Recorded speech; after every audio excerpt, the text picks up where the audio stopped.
أحمد بوزيان قائد ثورة الزعاطشة أباد الفرنسيون أتباعه واحتفظوا برأسه في متحف الإنسان في اللحظة التي وقع فيها الأمير عبد القادر سنة 1847 على معاهدة لاموريسير التي أعلن من خلالها استسلامه.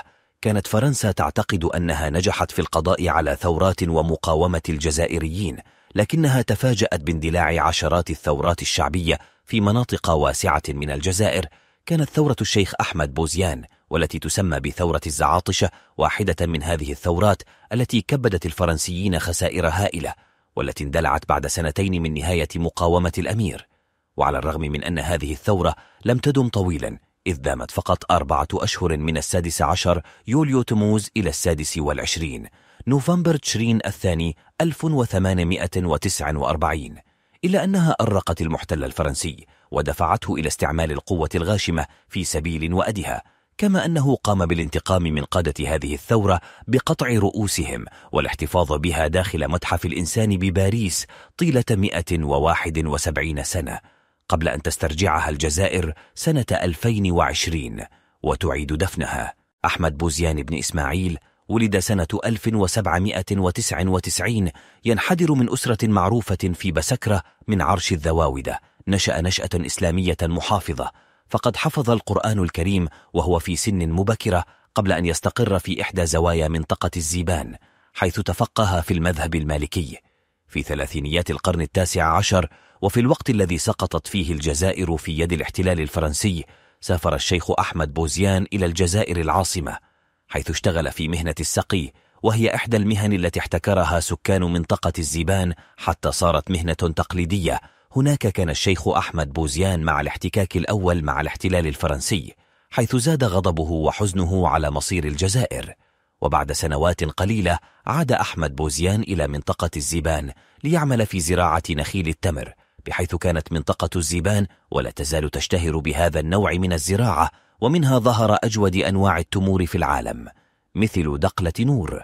وفي الوقت الذي شرع فيه الأمير عبد القادر في تأسيس دولة الجزائر الحديثة، عين الشيخ أحمد بوزيان مسؤولا محليا على منطقة الزعاطشة في بداية أربعينات القرن 19، وحتى سقوط منطقة الزيبان في يد الاحتلال الفرنسي سنة 1844. وكانت فترة تولي الشيخ أحمد بوزيان لمسؤولية منطقة الزيبان وواحة الزعاطشة أولى تجارب بوزيان في القيادة، فقد بدأ صيت بوزيان في الانتشار بين القبائل والعروش الجزائرية المتاخمة للصحراء، وزاد نفوذه بين سكان واحة الزعاطشة في الاتساع. ومع سقوط بسكرة وعموم منطقة الزيبان بيد الاحتلال الفرنسي وتفاقم انتهاكات الفرنسيين ضد السكان، بدأ الشيخ بوزيان في التفكير بالثورة. أخذ بوزيان ينشط في التحضير لثورته، فاستدعى رؤساء القبائل والعروش، وجاءته الوفود من كل جهة لتدارس الأوضاع وتهيئة الشروط الضرورية للثورة، مثل جمع المال وشراء السلاح وتخزين المؤن وغير ذلك. بعدها انتقل الشيخ أحمد بوزيان إلى مرحلة أخرى للتحضير لثورته، وذلك بقيامه بإثارة السكان ضد الاحتلال الفرنسي بعدم دفع الضرائب، واستمر في ذلك من شهر مايو أيار 49 إلى غاية إعلان ثورته في يوليو تموز من نفس السنة. تزامن تحضير بوزيان للثورة مع تعرفه على واحد من أهم قادة الجهاد في الجزائر، وهو الشيخ المصري موسى الدرقاوي، الذي كان شيخا للطريقة الدرقاوية الصوفية بالجزائر. وعلى الرغم من أن موسى الدرقاوي كان خصما للأمير عبد القادر ودخل في عدة معارك ضده، إذ سبق وأن دعا الدرقاوي أتباعه إلى الجهاد ضد الأمير عبد القادر بسبب توقيعه على هدنة دي ميشال، إلا أنه صار مقربا ومستشارا عسكريا لأحد رجال الأمير عبد القادر، وهو الشيخ أحمد بوزيان، والذي اتبع الطريقة الدرقاوية، واتخذ أبو موسى الدرقاوي خليفة له في منطقة الزيبان. في تلك الأثناء شرعت السلطات الفرنسية في استباق ثورة الجزائريين في منطقة الزيبان، وكلف الحاكم الفرنسي العام بالجزائر أحد ضباطه وهو الضابط سيروكا بالتحرك نحو مدينة بسكرة من أجل إلقاء القبض على الثائرين.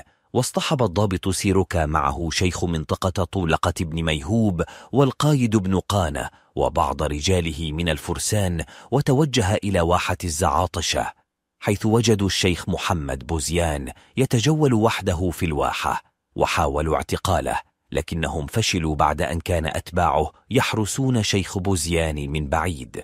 بعد تلك الحادثة بدأت نوايا الاحتلال الفرنسي في إخضاع واحة الزعاطشة تأخذ أبعادا أكثر قوة، فقرر الاحتلال الفرنسي الهجوم على واحة الزعاطشة لتندلع إثرها ثورة الزعاطشة بقيادة الشيخ أحمد بوزيان، وهي واحدة من أقوى الثورات الشعبية في تاريخ الجزائر الحديث، وفقا لمقال أكاديمي بعنوان مقاومة الشيخ بوزيان بالزعاطشة على ضوء الكتابات الأجنبية. في البداية قام الجيش الفرنسي بإطباق حصار خانق على واحة الزعاطشة عاصمة الشيخ بوزيان، لكن فشل حصار الجيش الفرنسي للشيخ بوزيان ورجاله، وذلك بفضل مقاومة الواحة وصول المدد من الأعراش والقبائل والزوايا. وخلال فترة الحصار قتل الحاكم العسكري لمنطقة بسكرة سانت جيرمان في معركة واد براز بالزاب الشرقي في 21 سبتمبر أيلول 1849، بالإضافة إلى الخسائر الأخرى في أعداد قتلى الجنود الفرنسيين الذين كانوا يسقطون يوميا بسبب ضربات مقاومة الشيخ أحمد بوزيان، وهو ما أثار غضب المحتل الفرنسي. أمام الفشل الفرنسي توجهت السلطات الفرنسية إلى تكليف الضابط هيربيون، وهو حاكم قسنطينة شخصيا، الذي قدم إلى الواحة برفقة 4000 جندي فرنسي وعدد كبير من المتعاونين للقضاء على مقاومة الزعاطشة.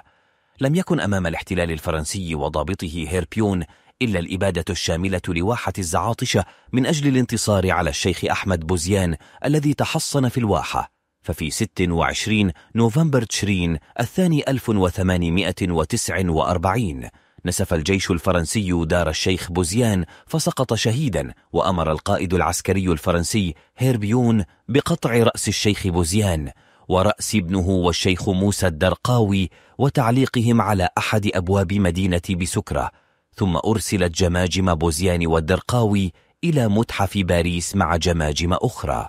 وخلال هجومها على واحة الزعاطشة ارتكبت فرنسا واحدة من أبشع مجازرها في الجزائر، فقد أعدم الجنود الفرنسيون المئات من مقاتلي الشيخ بوزيان، كما أجهزوا على الجرحى والعجزة والرضع في الواحة، ووصلت حصيلة القتلى من السكان نحو 1000 قتيل في وقت لم يتجاوز عدد سكان الواحة 1500 نسمة.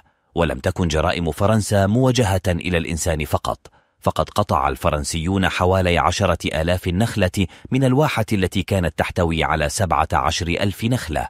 كما أحرق الجيش الفرنسي واحة الزعاطشة انتقاما من ثورة الشيخ أحمد بوزيان. احتفظ الفرنسيون برأس الشيخ أحمد بوزيان طيلة 170 سنة داخل متحف الإنسان بباريس، وانتظر الجزائريون حتى سنة 2020 لاسترجاعها. ففي 2 يوليو تموز 2020 حطت طائرة جزائرية تحمل رفات 24 مقاوما جزائريا، من بينهم رأس الشيخ بوزيان والشيخ موسى الدرقاوي، ليتم دفنها في 5 يوليو 2020 في مربع الشهداء بمقبرة العالية بالجزائر العاصمة في جنازة رسمية وشعبية.